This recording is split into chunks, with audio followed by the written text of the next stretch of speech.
நண்பர் ஒருத்தர் சீமென்ஸ் பற்றி ரிவ்யூ போடுங்க அப்படின்னு சொல்லி கேட்டிருக்காரு. ஸோ சீமென்ஸ் ஸ்டாக்கை வந்து நம்ம ரிவ்யூ பண்ணி பார்க்க போகிறோம், டெக்னிக்கலாகவும் ஃபண்டமெண்டலாகவும். ஸோ இந்த பிஸ்னஸோட குவாலிட்டின்னு பார்த்தீங்கன்னா ரொம்ப எக்ஸலண்ட்டாக இருக்குது. ஃபினான்ஷியல் ஸ்ட்ரென்த் ரொம்ப ஸ்ட்ராங்காக இருக்குது. வேல்யூவேஷன் இப்போ ஓவர் வேல்யூடாக இருக்குது. டெக்னிக்கல்ஸ் நியூட்ரலாகவும் கன்சாலிடேட்டிங்காகவும் இருக்குது.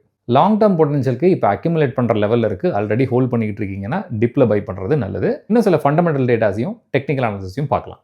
வேல்யூவேஷன் அதிகமாக இருக்குன்னு சொன்னது காரணம், பிஇ இண்டஸ்ட்ரி பிஇ விட அதிகமாக இருக்குது, பிஇஜி 2 இருக்குது, கரண்ட் வேல்யூவோட இன்ட்ரென்சிக் வேல்யூ ரொம்ப கம்மியாக இருக்குது. அது மட்டும் இல்லாமல் புக் வேல்யூ கிட்டத்தட்ட 9 இருக்குது. ஸோ இதெல்லாம் வேல்யூவேஷன் அதிகமாக இருக்குன்னு காமிக்குது. ஃபினான்ஷியல்ஸ் வந்து ரொம்ப ஸ்ட்ராங்காக இருக்குது. ஆர்ஓசி, ஆர்ஓஇ, கேஷ் ஃப்ளோ அதிகமாக இருக்குது, டெப்ட் ரொம்ப கம்மியாக இருக்குது. மீனிங் பேலன்ஸ் ஷீட் ரொம்ப ஸ்ட்ராங்காக இருக்காங்க. டெக்னிக்கல்ஸ் பார்த்தோம் அப்படின்னு சொன்னால் கிட்டத்தட்ட 5 மாதமாக ஒரே லெவலில் கன்சாலிடேட் பண்ணிகிட்டு இருக்கு ஸ்டாக்கு. முக்கியமான லெவல்ஸ்ன்னு சொன்ன போனால் இதுக்கு முன்னாடி ஃபால் ஆகி வந்த 2400 லெவல்ஸ் ஒரு நல்ல லெவல். ஸ்டாக் ஆல்ரெடி ஹோல்ட் பண்ணிட்டு இருக்கீங்கன்னா ஹோல்ட் பண்ணுங்கள். இன்னும் கொஞ்சம் ஃபால் வந்தால் ஆட் பண்ணுறதுக்கு ட்ரை பண்ணலாம்.